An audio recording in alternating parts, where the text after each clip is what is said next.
Well, it has been 6 years since the goods and services tax was rolled out. After initial hiccups, revenue growth has been consistently above the 1.5 lakh crore rupee mark. The collection for the month of May reported in June came in at 1.61 lakh crore rupees. This was the second highest mop-up in the last 14 months. Issues surrounding compensation and rate rationalization no longer in the spotlight as far as the union government is concerned. Sources add North Block is shifting its focus to curb tax evasion, which was estimated to be around 20,000 crore rupees in FY23. So what has the GST experience been for India Inc. in the last 6 years? Deloitte conducted a survey across 6 industries with more than 600 participants. According to the Deloitte survey, 72% say the GST experience has been positive, 22% say negative, 6% were neutral.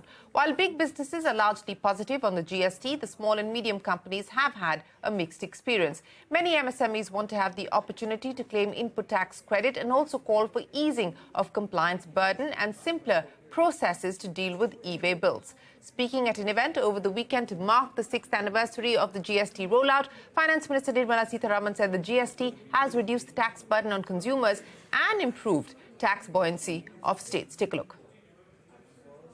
The introduction of GST has actually brought the net actual tax on the consumer down, and in some cases remarkably down. It is necessary for all of us to recognize this tax, its importance in making sure that it, on the one hand, does justice to the consumers in having brought the rates down and having removed the double taxation element, and on the other, making sure genuinely what the governments will have to earn in terms of taxation is being collected. Before GST, states' tax growth was only 8.3%. After GST, the tax growth was 12.3%, while GDP growth was 9.8%, resulting in a high buoyancy of 1.22%, and I'm talking about years 2018 to 2023. So, pre-GST and post-GST, let's understand, GST has brought in greater tax buoyancy.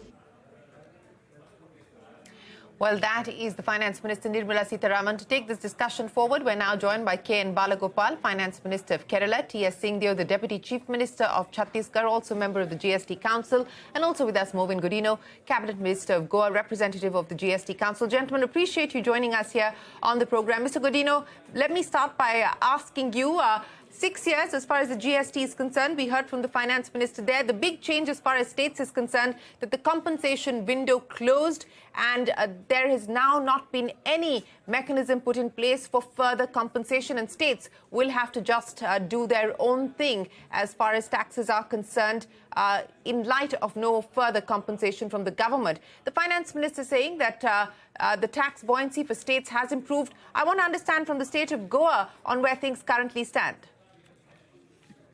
I think, first of all, I want to say that the GST Council, I call it a mini parliament functioning in the sense that it really is one of the strongest fabric for economic progress.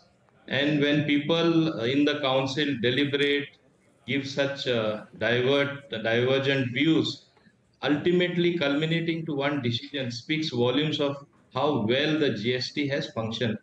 And I think what one was not expecting has started to happen. First of all, the figures speak to themselves at the national level. Even in my state of Goa, there is buoyancy in revenues as far as GST collections are concerned.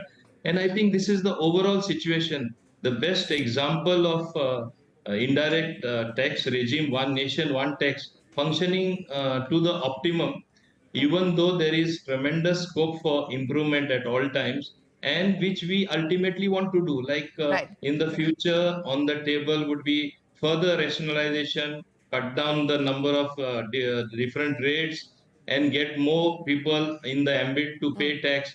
Compliances are increasing. If you look at various figures using artificial intelligence, even what should I say, this particular non-pay payment of GST by manipulation. All this is coming down, and which speaks, I think, of a real system, which I think the world is, in Right. fact, holding us in awe as to how, in such a diverse country, such a big reform can succeed. It has succeeded because of the various steps enunciated a little earlier by the finance minister, how it is impacting the common man in Right. a positive manner. And a tall leader like Modi ji had the guts to implement this particular thing. Otherwise, it was always on the table, not being implemented. So one has to complement the good things Right. happening under the GST regime and not be a pessimist at any point of time. Yeah. Though there are a lot of things to be done, which I can Right. Mr. also, Godinho, yeah.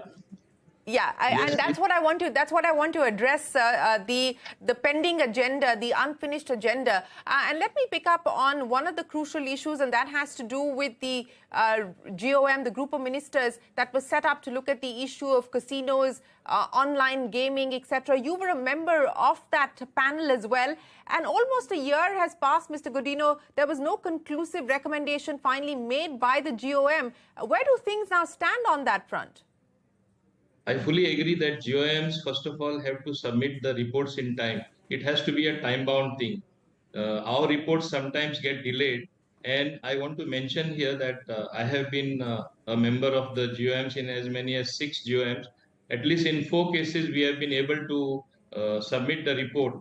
Rationalization of the rates, which is a very important thing, of which Mr. Bomai was the convener.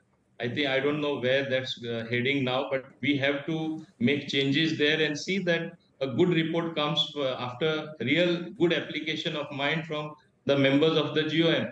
Now coming to my own Goa, casinos is something which is crucial for us. That industry has to survive as far as the tourism full footprint is concerned. Everyone knows there are casinos in Goa.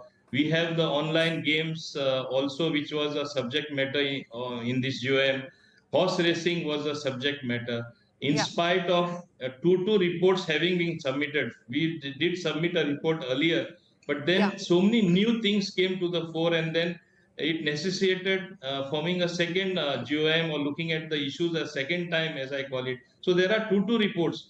But I think if you take the reality in mind, what exactly happens elsewhere also in the world, I don't know why we are sometimes complicating things, because we have to follow the international best practice, and that is what the industry is demanding. Yeah, what is the principle of GST? Simplify what is already there on the table, make things easier for the stakeholder, Yes. whether it is the gaming industry, whether it is the casino, whether it is horse racing. We should simplify things, and I think it's high time. I also agree this attains closure, but because of 2 reports and because of little conflicting views of some people, sometimes it so happens we become a little extra democratic in spite of our best efforts to get things done.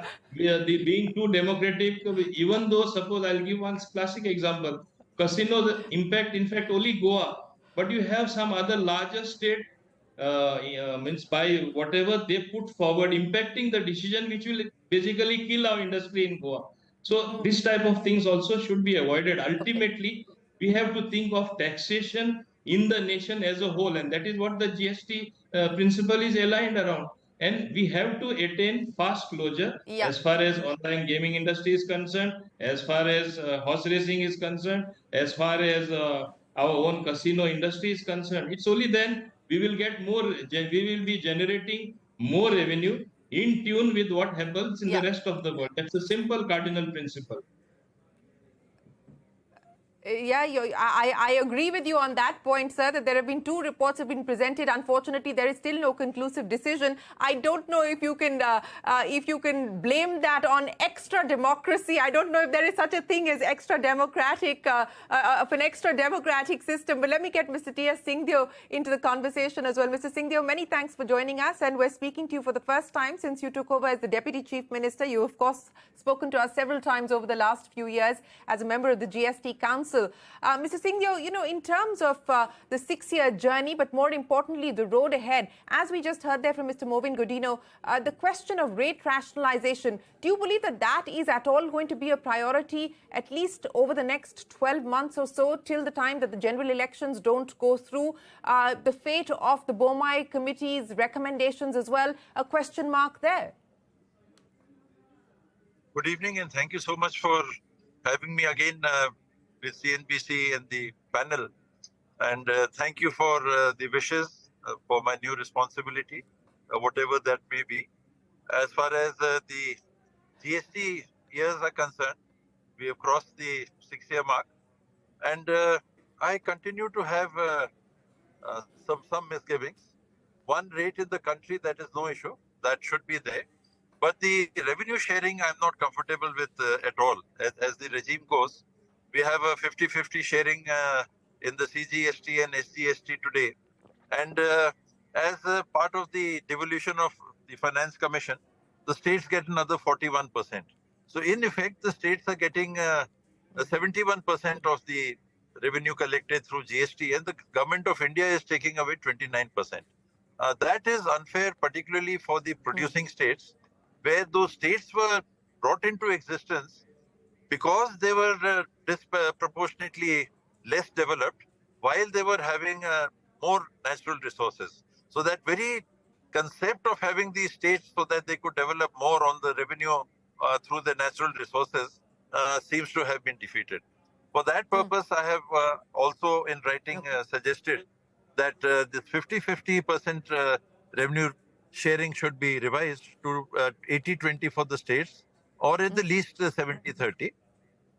And rate rationalization, which you mentioned, it has to come. It must come. It is just a matter of time. We cannot have 7-8 tax slabs. We should not have 7-8 tax slabs. Probably India is the highest tax slab rate country, if not the second highest tax slab rate country. The net revenue neutral rate that is worked out, and we should have a tax slab with not more than 2 or at most 3 slabs. What we are having today is very cumbersome, very tedious. Many items could be dropped. Revenue realization from 90% of the taxpayers or collected through the consumers by the retailers, etc., is not more than 10%, at least in our state. Whereas 5 to 10% number of registered people are contributing to 90% of the tax. So there should be rationalization, easing of unnecessarily burden of returns, etc., on many items. Whereas you could rationalize rates and ensure that the net revenue doesn't fall too.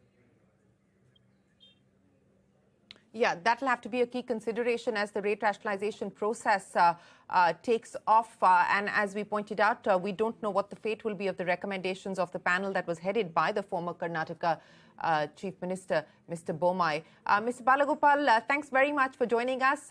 I want to start where Mr. Singh Deo left off, and he believes that there should be a reworking of the formula, if not, in his words, 80-20, it should be 70-30 in favor of states, the split, given the fact that there is no longer any compensation that is provided for 2 states at this point in time. First, your thoughts on the 6-year journey, and more importantly, what you would like to now see going forward. See, GST as a new system is a very, it's a thing to be discussed more. And thank you for inviting me for this session, and good evening. And see, GST, when we discussed about the GST, states hope for a lot, but practically we are suffering a lot. This is the thing. And initially at the time of GST discussions, we had this reservation, and from my party, CPIM, we recorded our apprehensions in the committees, even in the parliament, in the select committee meeting and all. Practically, what others said, Mr. Singh Deo, his experience as the finance minister of the state, and comparing the discussion on other states, he said is correct. Actually, the income which we expected from the GST, it is not coming to the states. 50-50 sharing is there now. And practically, if you take all the income together of this union government and the state governments, around 65% of the total income of the government, total government, is going to the union government, and Baki is going for the states. And if you calculate the total expenditure of the government, states have to pay around 65%, 64 point something. So 2/3 of the total expenditure is borne by the state governments, and 2/3 of the total income is going to the union government. So this disparity is there.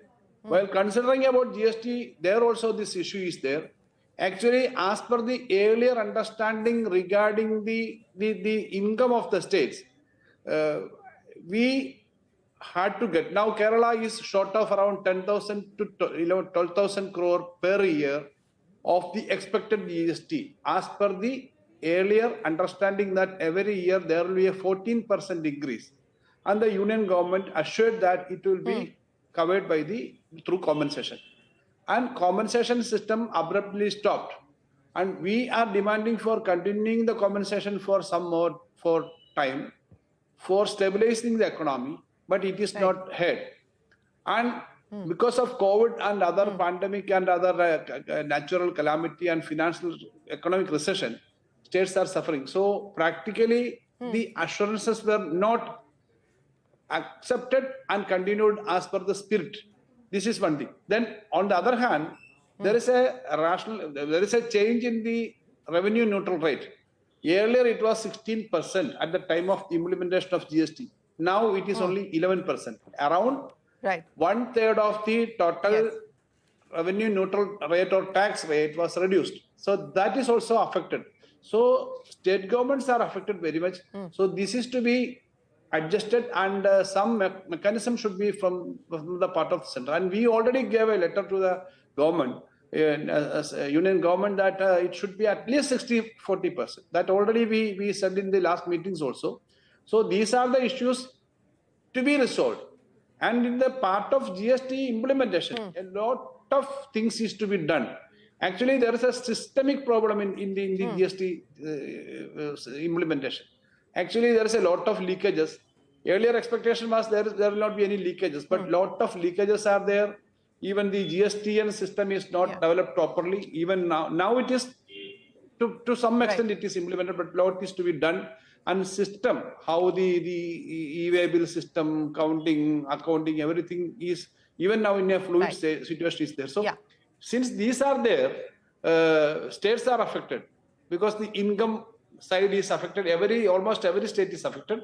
So 6 years of GST, these are the problems. So while going forward, we have to correct this. Otherwise, the economy will not be in full shape. Right. So a whole host of issues there that require improvement, that require course correction. Mr. Singh Deo, I want to come back to you, sir, and just get that number from you as well. Mr. Balagopal is pointing out that the state of Kerala is short between 10 and 12,000 crore rupees annually at this point in time. The finance minister, though, over the weekend said that, the government wants to dispel, in her words, the myth that states are losing. She said no state government is losing on account of the GST. And in the finance minister's words, the revenue buoyancy for states has in fact improved to 1.22 versus 0.72 pre-GST. Mr. Singh Deo, what's the state as far as Chhattisgarh is concerned? I'll put it simply, try to put it simply, giving one example. We had a VAT on coal, which was charged at 5%. Today, GST is charged at 5%, of which 2.5 rupees, 2.5% goes to the government of India, 2.5% stays with the Chhattisgarh government. Let us say 40% is devolved through the Finance Commission of Central Revenue Share, which makes it another 1%. So 3.5% is coming to Chhattisgarh, whereas 1.5% the government of India is taking away. So this, no matter which figure you take, with a growing economy, you could say that the protected income of 14%, assured protected income of 14%, may be being met with a growing economy. But in terms of actual realization of revenue from our resources, we are suffering. I can give you other 3 or 4 other major items. For example, we produce steel. We have a large steel plant in Bhilai in Chhattisgarh. We have cement industries. All these items, not more than 10, 20%, 10% would be consumed in the state. Everything else is going outside. So where is the revenue that Chhattisgarh is getting from its resources? So there is a huge loss in revenue from our justified natural resources, which we should be getting, So there is a great disparity and unfair treatment that such states, particularly producing states, are seeing. And this coal figure goes into about 2,000 crores, just one item. Right. Mr. Godinho, you also spoke about areas where you believe improvement is required. As and when the GST Council meets next, what would you like to be prioritized? Which are the issues that you believe need to be prioritized? One, of course, I'm assuming closure on this whole issue of online gaming, casinos and horse races, which impacts the state of Goa as well. But outside of that, which are the areas of priority? First of all, I'm very glad that my 2 colleagues, while talking on GST, brought to the fore about the very devolution of funds between the center and the states as to how much a state should get. It should get more. And why not? But one must realize that the GST, which at this point of time, the working what we are discussing, I would say it is not only a success, it is a great success, considering that overall there is buoyancy in the revenues. The digital footfall has increased as far as doing business digitally, and so many people who previously were not in the net of paying taxes have come in the net with more than 1.2 crore filings, etc., which shows how well the GST is working.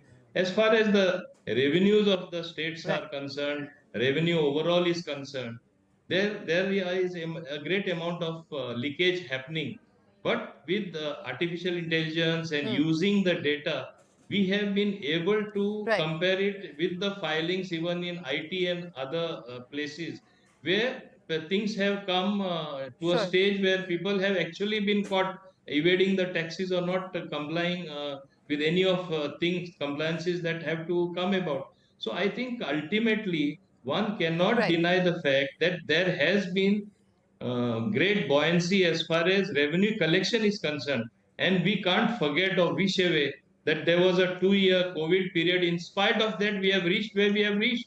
Imagine if there was no COVID, it would have worked much better and we would have had much more bigger figures to speak about and overall working of the GST. Now, if I am going to cite specifically 1 or 2 commodities where perhaps after GST has come, I have to share half the revenue as CGST and SGST, then these are isolated cases. One cannot consider it in the overall context. That is what I want to say.